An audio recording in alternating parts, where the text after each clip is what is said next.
Thank you so much, Mr. Shah, for joining us. Ladies and gentlemen, today we have somebody very special who has become pretty renowned, not only just in Pakistan, but in the diaspora as well. Muzammil Shah, thank you so much. Welcome to the program. Thanks a lot. Thank you for having me.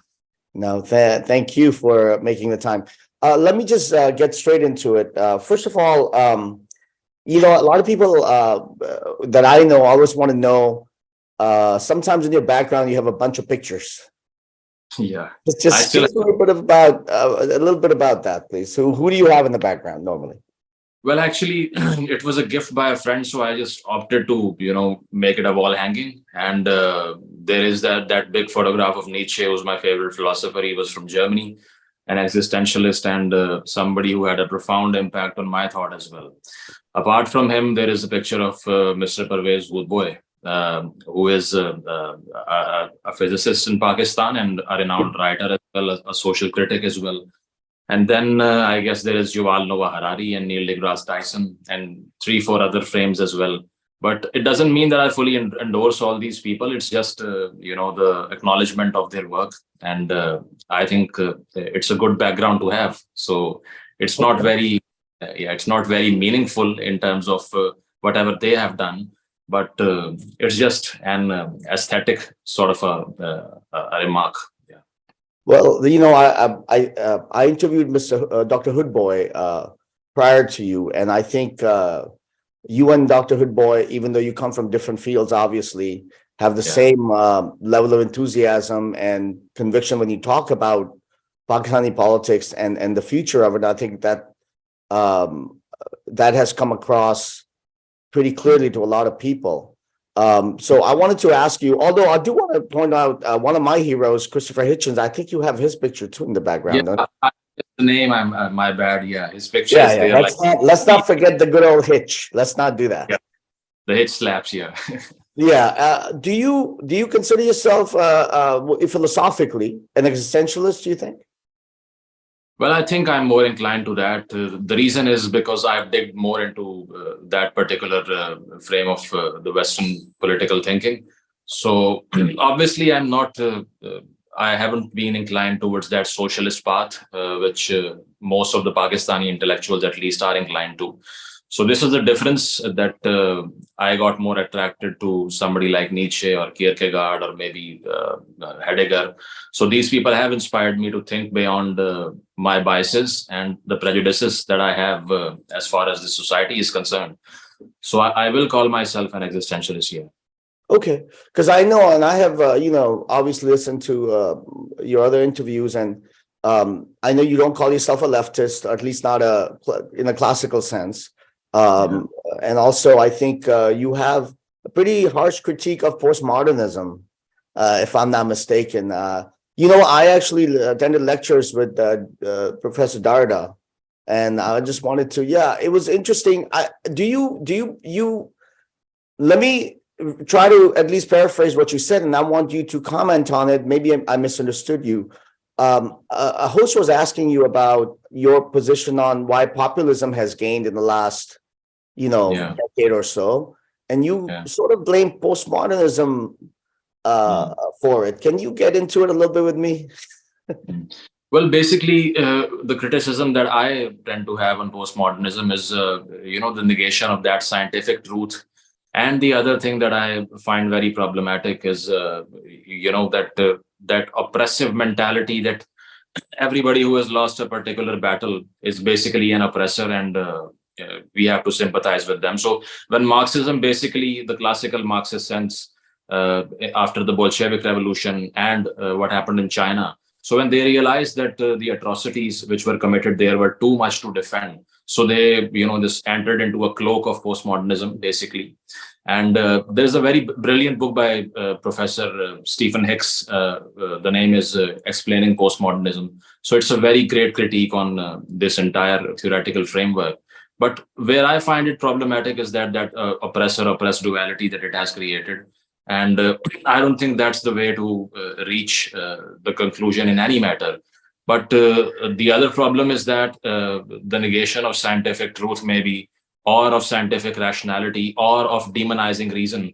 By doing this, postmodernism has started something which brought the entire human development to square one again. Because the only reason that the European Renaissance kind of contributed to the development in the Western Hemisphere was the prevalence of the scientific rationalism.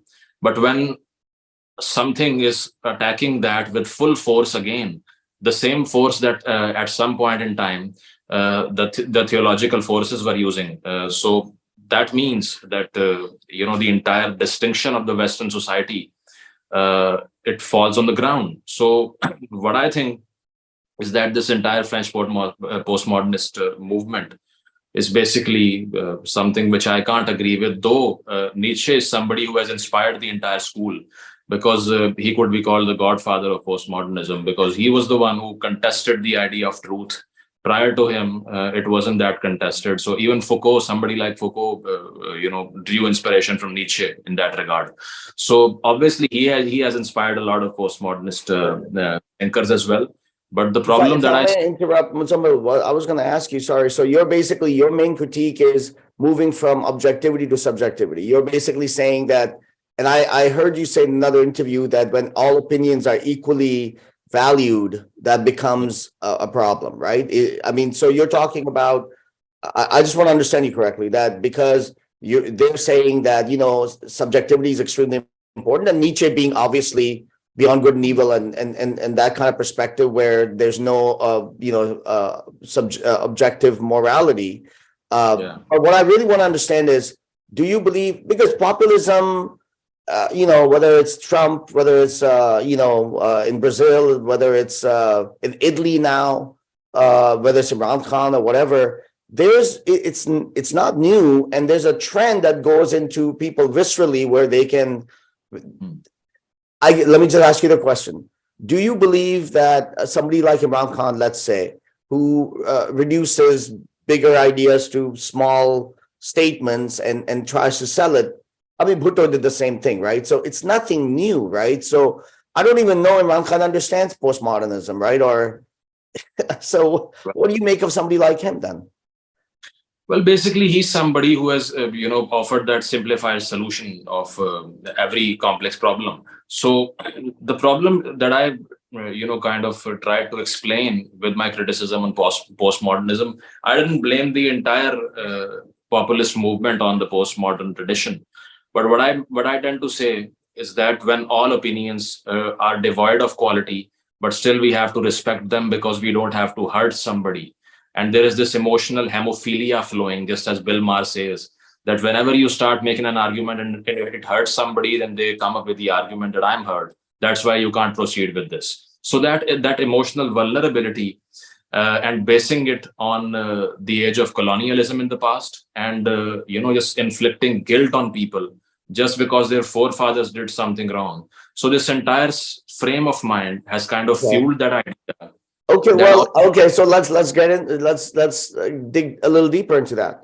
But aren't we talking about, let's say what happened in South Africa, okay, the Truth and Reconciliation, right? Yeah.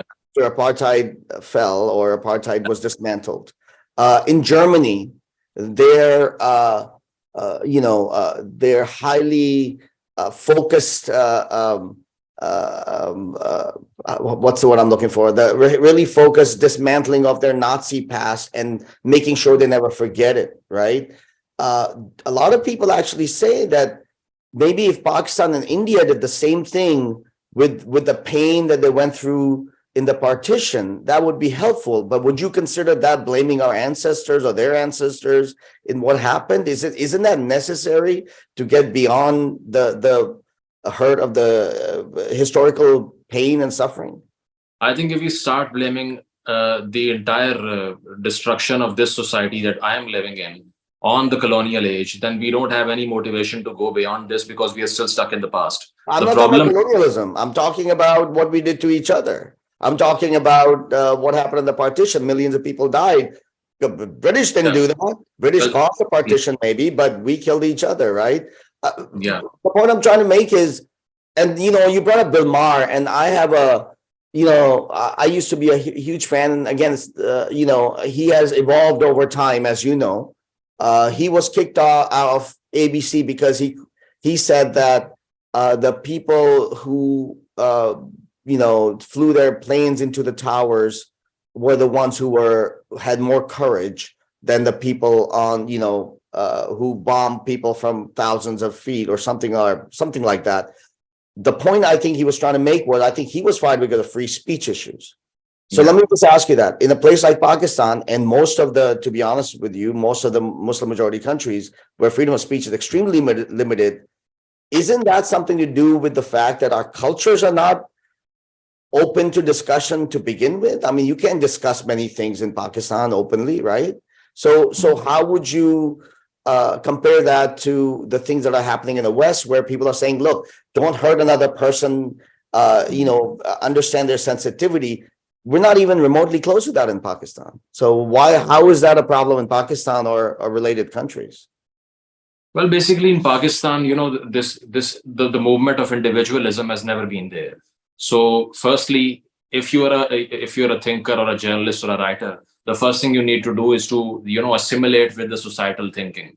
Because the moment when you start challenging all these structures, which could be family structures or the establishment or the clergy or the state or the government, whatever it may be, the problem is in the Pakistani society, somebody who is trying to dissent or trying to kind of counter the opinions of the prevalent mentality of the society is always looked down upon. So this is not a culture where somebody who's dissenting is respected. But in the West, it wasn't the same. Identity politics has changed that to a great degree, because I see what's happening in their campuses now, that people are thrown out for just arranging a lecture of somebody like Jordan Peterson, maybe, or people are thrown out for saying something which could have been benign 30, 40 years ago. So obviously there is this issue of free speech, but in Pakistan it's the other way around, because here you have to spare the structure. Basically, you can't just come out as somebody who's a harsh critic of the entire political or the social phenomena in the country, because then they will endanger your life. So in Pakistan, yes, and there are courageous people like yourself, and obviously a lot, and I know you probably know a lot more in your group of people, especially new generation. You have Amar Ali Jan, Jabran Nasser. You have a bunch of other people who speak out on a lot of issues. But my question, do you really think that that's how it always was in Pakistan? Because it has been a change that Pakistan went through as well. It's not like it was easy, but it wasn't definitely not as bad as it is now regarding free speech, or at least any speech. You can't say anything. And do you think that's related to the Islamization of Pakistan, the Talibanization of our culture, where everything is connected? You talk a lot about critical thinking, right? You talk a lot about that because it makes sense. That's the foundation of everything. Don't you think that's connected to religiosity, where if you can't speak about one thing, you can't speak about other things? Well, obviously, this is a kind of a self-censorship that goes through it, because the moment when you try to challenge these people, they will use religion as a binding force of their own parties, and as they will pit that against you. So when you are criticizing somebody from their ranks, they will say that it's an attack on the entire dogma. So the problem is the shield that they have been using has been painted with the sticker of religion, and that's why it's very difficult to go about things. But the change that you are talking about has been provided by the internet, basically, because in the past it was not there. So you couldn't just write anything that you wanted to, because there were no platforms. If you were writing a book, the state will regulate that. If you are a TV anchor, the state will regulate that. But the problem that the Pakistani state is facing currently is that it is unable to regulate social media. That's why there is this outrage by the far right movements in Pakistan that we have to stop this discourse on social media, because it is very defaming, and it's absurd. So they are trying their best to silence people, basically. But I think we should pay respect to everyone who's still trying to assert themselves in this kind of an environment. But the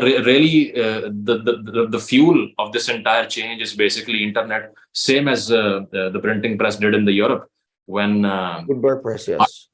Trying to change things. Yeah. So internet is. Don't you think? Can I ask you, Muzammil, if you think that the genie's out of the bottle. I mean, even if they try to change it, or they do cut internet sometimes, right? In many societies, right? They try to do that, but I don't think at a mass scale they can do that anymore, right? They don't have a, what do you call that? A button? There's a word for it, I think. A kill button or something like that, where all internet goes down. Do you think they'll eventually that's what's going to move towards?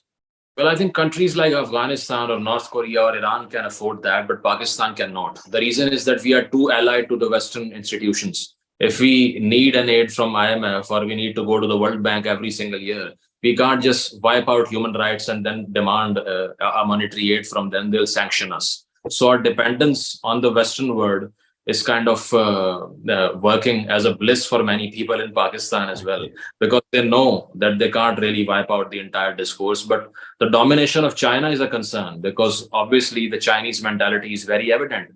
They won't allow you to have your own voice, and a Chinese citizen can't even have a WhatsApp in his phone. So the reason is, if China dominates in this part of the world, the free speech is going down. So I'm not saying that West is a heaven where you can say everything, where there is no Julian Assange or where there is no Edward Snowden. Yes, there are problems there. But the thing is, if you compare that with the Chinese Communist Party, I think they appear as angels to me. Oh yeah, in relatively, of course. But I think, I guess the point I was trying to counter with was that is the freedom that's progressed with. Okay, well, they're trying to hit the balance where they're saying, okay, well, there's sensitivity is also part of free speech. And again, there are no laws about it, right? So people are kind of, it's a like you call it, self-censoring. A lot of people in the West are saying we have to self-censor. Speaking of Bill Maher being a very prominent, critic of Islam, right? And all Muslims. He has taken a very reductive look at Muslims, and basically have sided with Sam Harris and maybe some others. But regardless, Bill Maher is in what you hate, infotainment, I believe. I know you don't like the word. Can you expand on that a little bit? You believe there is no such thing, or there should be no such thing, right? Infotainment. And well, obviously, because it's an absurd mixation of the two phenomena, because it's kind of a new phenomena that has emerged out of this televised entertainment kind of a platform. So my problem with these platforms is that obviously I'm also a broadcast journalist, but I've always understood the fact that it is not a serious medium. The reason is that when you appear on a video format, or when you appear on TV, so your presence and your appearance kind of, it takes the front seat and language goes to the back seat. And that is why it's not a consistent manner of communication, because if you are hosting a show and you have 35 minutes, just like I host my show, I have 35 minutes, 4 people on the panel, 8 minutes per person. What am I going to say in that setting? Nothing.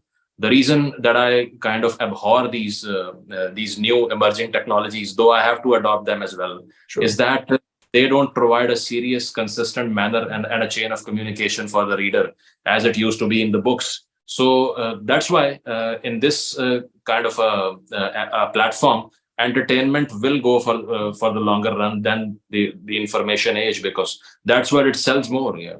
But Muzammil also, I mean, you're aware of the Daily Show, obviously. The Daily Show became, with Jon Stewart, it became a huge thing in the U.S. elections and the U.S. politics. It was completely pure infotainment.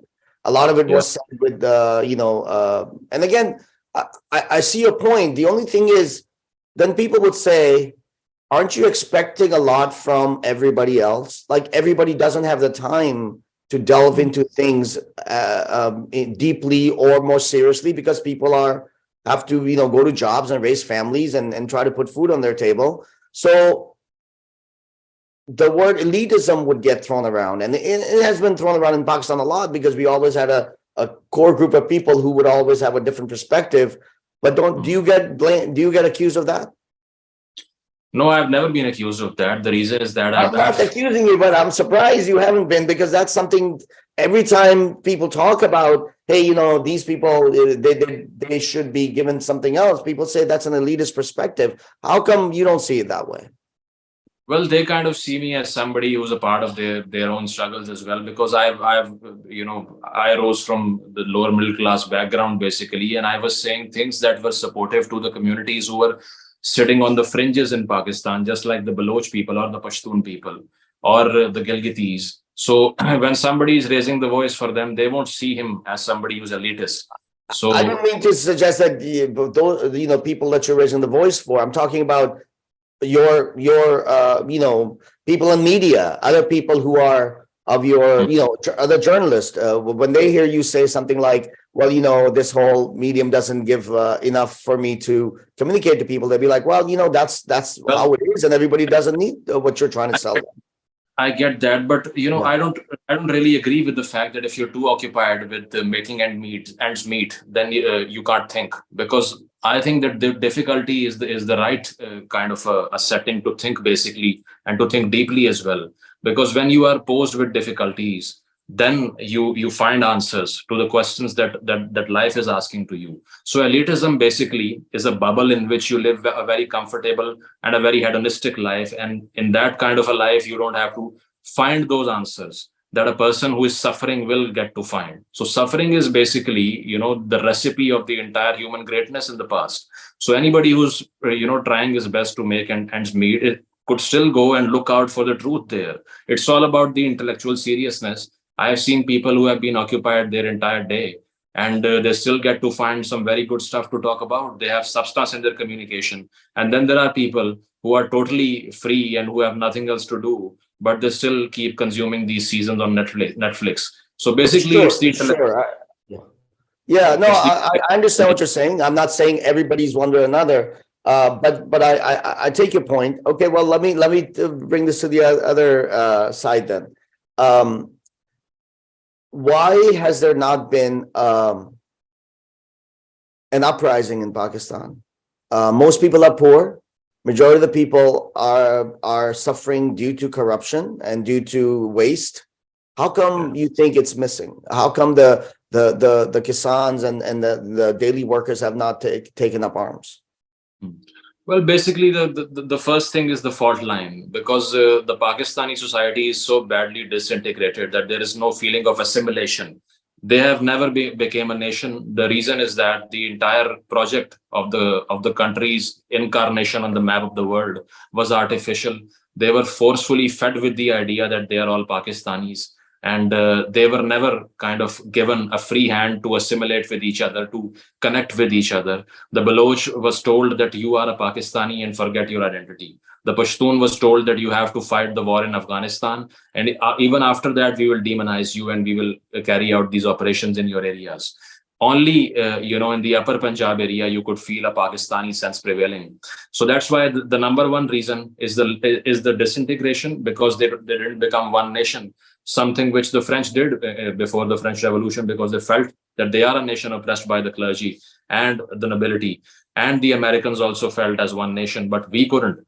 Number two is kind of the interpretation of the Saudi Salafi Islam that Pakistanis follow. And in that particular mindset, they are always kind of inclined to thinking that all these oppressors, all these people who are exploiting us, God will get an answer from them in the hereafter. We don't have to. So the number one thing is, if you have let all this thing on God to be done in your favor, then you can't just get up and do it for yourself. So this dogmatic mindset that everything will be settled in the transcendental world, and we don't have to do a serious effort in this one. It'll make you docile. It'll make you appeasing all this atrocity that Opium of you the see. masses. Opium of the masses, basically analysis. Exactly. Yeah. So this interpretation is very problematic, which has been done since like 3-4 decades. So that's another reason that why these lower classes, though they are badly suffering, though their children are dying by malnutrition, though there are no health facilities, when you take a mic and you go to them and you ask them, how do you feel? They will say, all is good because God is on our side. Yeah. I asked Dr. Hoodboy this, and I'm going to ask you this as well. What is the morality of a state that refuses to feed its people, but continues to feed a nuclear, nuclear facilities and nuclear weapons? What is the morality of that society? Well, basically, it's a garrison state, and basically, it was made for the establishment. Initially, it was ruled by people who were from the 1%, and there were 20, 30 families who treated Pakistan as an amnesty scheme. That whoever have a lot of lands and whoever is afraid of India's land reform, you can come on our side, and we can, just hand you a good kind of a package in which you can survive as well. So this was a country for the Vaderas, for the nobility, for those princes sitting in the princely states in Pakistan, and for the people who were, saints in the South Punjab region with a lot of followers just because they had that religious devotion to them. So those were the people who made this country, and they had no connection to the masses. Basically, there was no mass appeal, and this entire vacuum was filled by the establishment subsequently, and then it became a country for the establishment. Ayub Khan is basically the real founder of Pakistan, because he is the architect of the modern Pakistan that we live in. So that's why this country was kind of established to serve the interest of an institution, not of the people. And that is why the interest of the institution was the nuclear kind of armaments, and not the well-being of the people. So still, there is this confrontational mindset with India. Recently, Bilawal Bhutto went there, Yeah. and after he got back and Jaishankar said some harsh things about him, the entire country is flared up, and they are like jingoistic right now, and they want to just behead people. They are totally going bonkers because somebody has said something about our honor. So these people live in that honor frame of mind. They don't value that the fact that you are economically bankrupt, you have to lend from IMF, you can't even survive for a single month if China doesn't give you anything, but your ego is hitting the skies, and you are trying to tell the fourth largest economy in the world that you have to respect us, otherwise we are going to annex you. So this is that delusional mentality that has prevailed in Pakistan, and this is the lack of rationalism and critical thinking that we try to propagate in the society. Yeah, and also, actually, I do want to talk to you about the propagation of it. But I know I saw your tweet yesterday regarding if you can beat them, join them. I think that was kind of a tongue-in-cheek sort of thing. Obviously, we can't join them, but at the same time, the self-esteem issue is really there, because I think, in all honesty, that Bilawal handled himself pretty well over there, and he needed to go, and he actually got more out of it than they would have liked him to get, because he was able to meet other people. Exactly. But yeah. But So the spin, is but this a lot of self-esteem that we get hurt so badly? No, what did we expect India was going to do? Like, what did they think they were going to do to Bilawal? Like, would a red carpet for him especially, or what? well, basically, the political spin doctors in Pakistan, they have a huge following on Twitter as well, on YouTube as well. And those are the people who support Pakistan Tehreek-e-Insaf. And right now, they want to burn the entire country down if it elect Khan back. So they are not thinking about the national interest at this stage. They will malign every single person who is standing against Imran Khan, and Bilawal is in the other camp. So I criticized Bilawal harshly when he said Modi is a butcher of Gujarat, because I thought that, buddy, you have to seek out your interest first, and then you have to speak the truth. So diplomacy is not the art of truthfulness. It's the art of. Also, I was watching on Geo Muzammil, not to cut you off, but I was going to remind you, you probably know this already, how Bilawal used to call Nawaz Sharif Modi ka yaar and all that stuff. I mean, they've all done that to each other. They've all maligned each other in the name of jingoism and anti-India, right? I mean, they've made.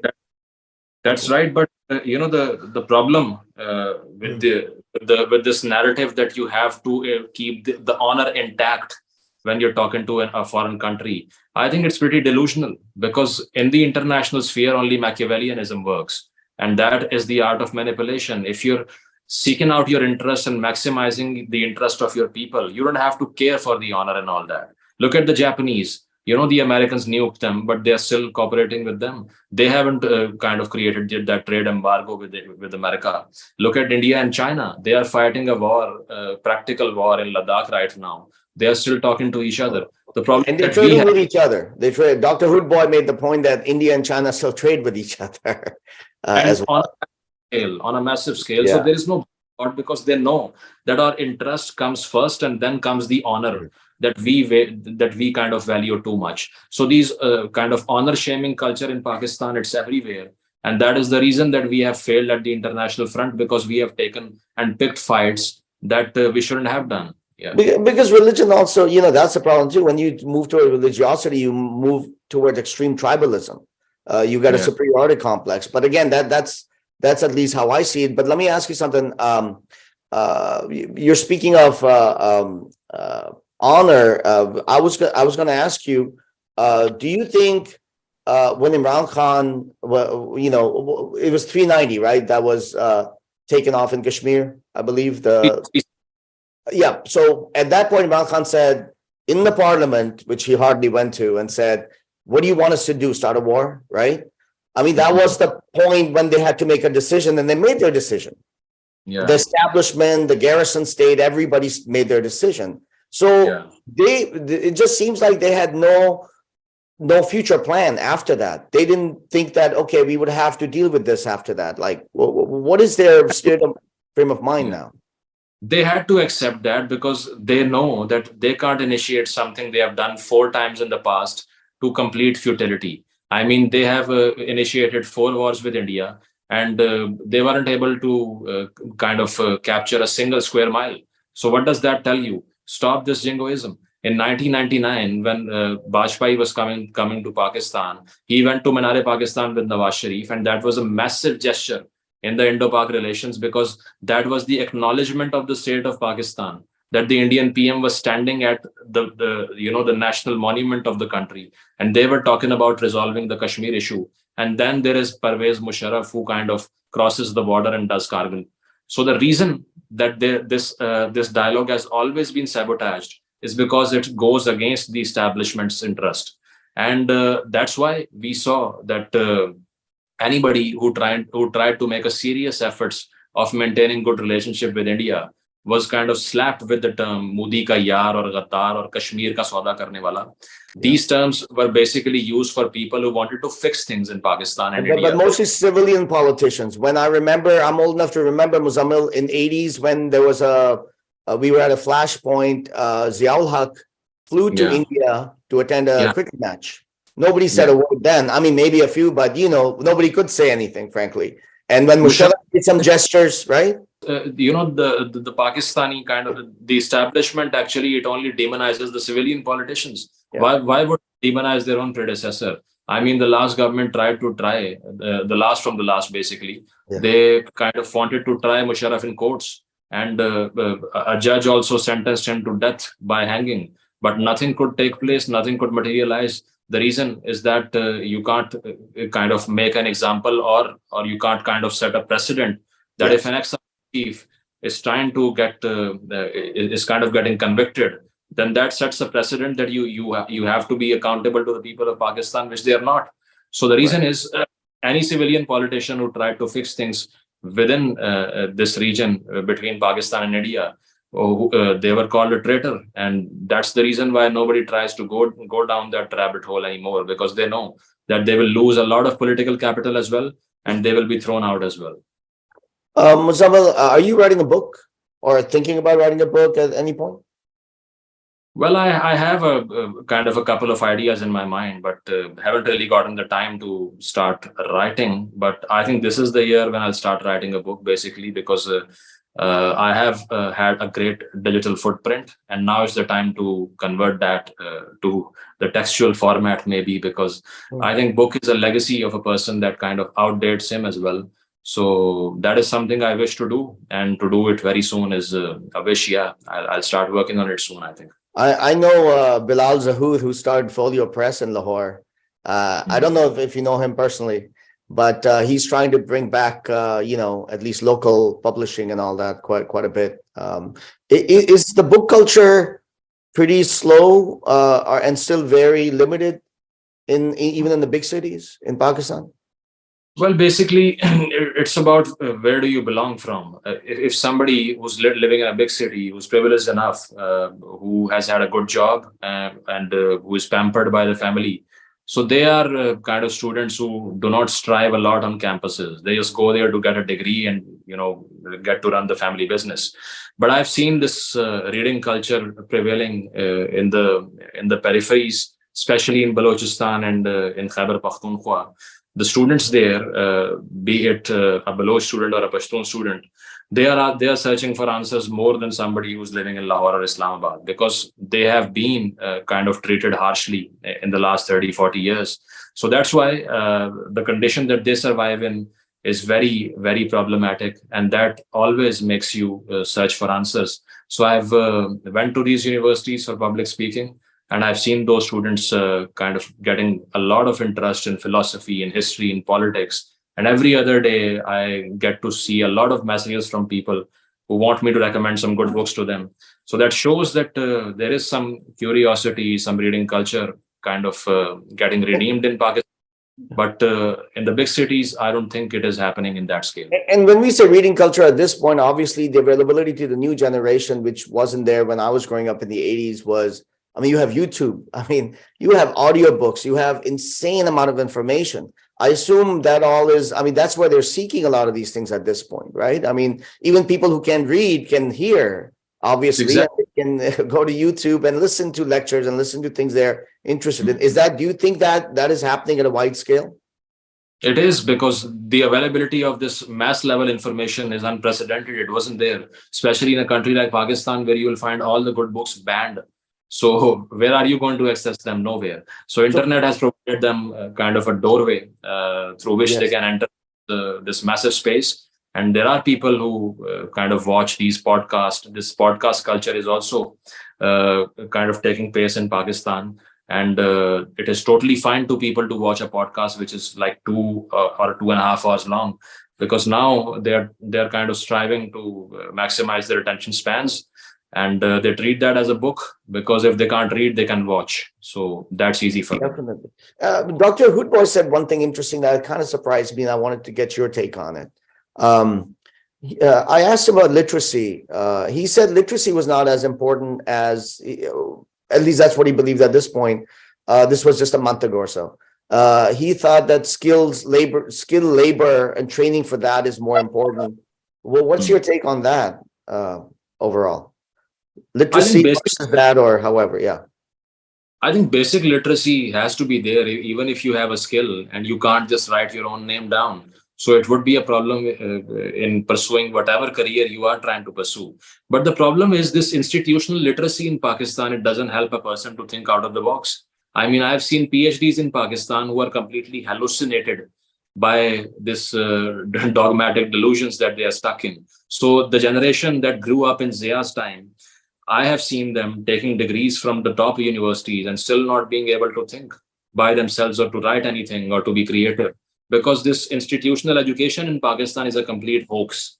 You know, it's a trap, and you can become a graduate, but you still be mostly illiterate. So the reason is we have to reform the educational structure of the country. We have to stop lying about our history. We have to stop teaching all the subjects with a dogmatic and a religious frame of mind, because science has nothing to do with dogma. So we have to separate and secularize the education. And that's where the problem lies, because if you are literate and you have a degree from a university, but you're still an extremist radical who wants to behead anybody who disagrees with you, so I will consider that person as an illiterate person. So the reason is there is no educational reform in the country. The last government brought in single national curriculum, which was further intensifying the radical literature in the Pakistani schools and secular institutions. So a reform is needed. And then there are like 24 million out of school children in Pakistan at this stage, the second worst in the world. So we have to get them back into the schools. So nobody talks about these issues, because these are issues which obviously kind of seeks a lot of effort from their parties. But this is the main issue. I don't think that literacy is not required. I think educational reform is required here. Because you can't even provide basic critical thinking skills or anything without fundamentals, right? I mean, there has to be a foundation, I suppose. And maybe that's not what Dr. Hoodboy meant, like no literacy, but I was more talking about a literacy campaign, things like that. I think that's where he was coming from. What should, money be spent on? You mentioned, people are ready to obviously behead each other, kill each other. How much of that is connected to lawlessness? Look, in the States, just 15 minutes from my house, somebody killed 9 people today in a mall. Okay. It's horrendous. Yeah. In Allen, Texas. But we know that the guy got killed by the police. But if he hadn't been killed, he would have been caught. He would have been tried. He would have gotten his due process, but there would have been consequences. Yeah. Isn't that what's fundamentally missing from Pakistan? Anyone can do anything and get away with it, especially the rich, obviously. But Yeah. isn't lawlessness a big thing that no one has touched? Nawaz Sharif, military, of course, never. But they just use their Eagle squads and whatever they have now, Rangers. But isn't that a big thing, Muzammil, just to have a basic standard of living and liberty interest? Aren't they? Let me ask you, don't you think that people say, oh, I'll do this to that, I'll do that if you say something, because they know there'll be no consequences? Well, obviously, I mean, Pakistan does not fall under the definition of a state, basically. If you seek out the definition given by Max Weber, state is an entity which has the monopoly on legitimate use of violence. So when that monopoly gets disintegrated and disseminated among different groups in a society, the state does not exist practically. So by that definition, Pakistan is not a state. It is an amalgamation of hooligans who have their own political and street powers, and they just exercise violence anywhere, and they balance that out with the state. I mean, just yesterday, a person in Mardan got lynched because he said something in a political rally which didn't seem fit for the people who were listening in. So nobody kind of thought at that particular instant that if I lynch this guy, I will have to serve behind bars my entire life, because they know there won't be any consequences. So I agree with you.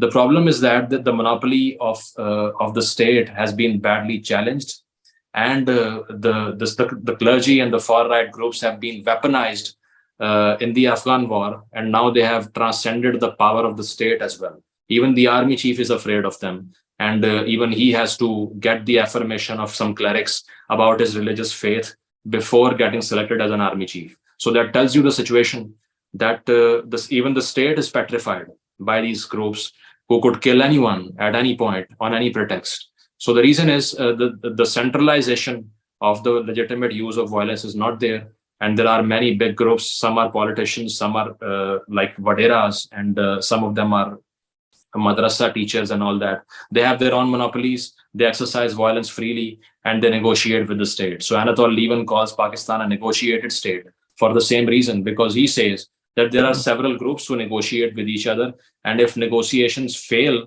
then the constitutional law applies to them. Otherwise, it doesn't. So if you have enough power, you can kind of bypass the law easily. If you do not have power, then you become a citizen who could be treated under the law. So obviously, by the definition of Weber, Pakistan is not a state.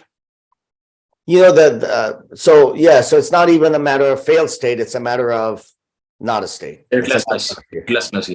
Yeah, we're no longer there where we can become a failed state. It's actually okay. That's interesting. Muzammil, let me ask you something. You mentioned a lot of people who go to get degrees and all that. Why are there so many doctors in journalism? Why is doctor this, doctor that? I really need to know. Well, basically, I think they love cameras and attention. Maybe I've never asked them. Are they practicing, or they just like to be? They got those degrees and now they're like doctor this, but I'm in journalism. I at least know one, Dr. Syed Masood, who was a surgeon in Jinnah Hospital, Lahore. So I think he has started practicing now. But obviously, journalism, unfortunately, in Pakistan is just a matter of getting a camera right now, because you don't have to be, technocratic in your approach, and you don't have to have a degree. If you speak well and you kind of you can kind of compel people to think emotionally, and you can just kind of create a circus on TV, then you're good enough to go. So these mainstream media channels have no scrutiny as far entertainment as well. So as far as the scrutiny is concerned of educational backgrounds and all that, it doesn't exist in the mainstream media. And I think something which works almost 10 out of 10 times is if you have a good connection with the political people or with the people in the establishment. So you can get the best job in journalism. So that's why we see these doctors and non-professionals coming into the field. And is there a good journalism school in Lums or anywhere? I assume there's journalism schools now. I think the biggest one is in Punjab University, the School of Communication, and almost 80% of the graduates who come to media are graduated from there. And I don't know what they are teaching, but all of them seem pretty monotonous mentally, because even they have the same kind of that conventional approach of investigation in journalism. And most of them are polemicists because they believe in those emotional sermons on TV, and they don't like being reasoned with. And basically, some of them, in fact, 80% of the news anchors who read news on TV had a debating background. So they have been into those declamation competitions where they will quote Iqbal and they will just, break the mic and throw away things. So Drop the mic. that zeal and that zest in their speech. So they just stress upon the clarity of their speech and the language of the speech that they are using, but the thought behind this is totally not there. So as Chomsky has said, that language was an instrument of thought, not of communication. But to these Pakistani journalists, language is an instrument of only communication. You don't have to think. Why did you join Bol? Well, basically, I was very shocked and astounded when they called me. And I asked them the same question, that are you in your right mind that you're calling a person like me? I mean, are you sure? So what they said is they had a panel show, and the opinion, which is too kind of pro PTI or too pro Imran Khan, it has to be balanced. So they wanted somebody who's critical of the opinions given by all these politicians. So what I got in a guarantee was that I'll speak my mind, I won't bend my words, and I will not get dictation from your organization. If that's good to go, I am ready to come. So a journalist basically needs a big platform to be heard, and Bol is one of the top 3 in the country right now in terms of rating. No matter what their policies have been, I totally disagree with them. I still do that. But the thing is, I am on a big platform right now, and there are more people who can listen to me right now. So I saw it as an opportunity to go in that space and kind of assert myself without changing it. So that's why I stressed upon the idea that I won't change my mentality and ideology. And as long as I'm not doing that, any platform is welcomed. And they gave you that in your contract, you have that space where they're not going to tell you to say particular. Obviously, you won't. Exactly. Okay. I won't do a compromise at all, because that will destroy my entire body of work. Right, and the credibility, obviously, because and again, I think once you join, just to let you know, the people who watch you here, at least the people I know, were surprised. But at the same time, I've been watching you on there a bit, and some others have. And yes, you bite your tongue a lot. I can tell you bite your. But it's good. By the way, my favorite show on Bol, whenever I'm feeling down, is Ab aise nahi chalega. Whenever I'm sad, it's a tough day, I watch a little bit of that. I'm like happy. And you want to have a good laugh, so you it's wonderful. It's wonderful. She's also a doctor, by the way. I assume that if I get sick, she'll be there. But listen, I cannot thank you enough. We can probably talk for a long time. I know you made time for us today. I cannot appreciate it more. It gives a lot of people on the other side. I know it's hard for you guys to believe sometimes, but everybody in the diaspora is not exactly very dogmatic and all that. I mean, a lot of us grew up in the 80s, and like my father grew up in the 60s, who lives here. We all watch with much enthusiasm young people like yourself and other people who are doing the work that needs to be done. So, speaking the truth, that's what I mean. Speaking the truth to power. No, it was a very, very intriguing conversation, and I totally appreciate your approach in asking these questions. And I wish you the best and your audience the best of this platform. Thank you. Thank you, Muzammil. Thank you. Have a wonderful rest of the day, and hopefully we'll meet again down the road. Thank you. Sure. Thank you.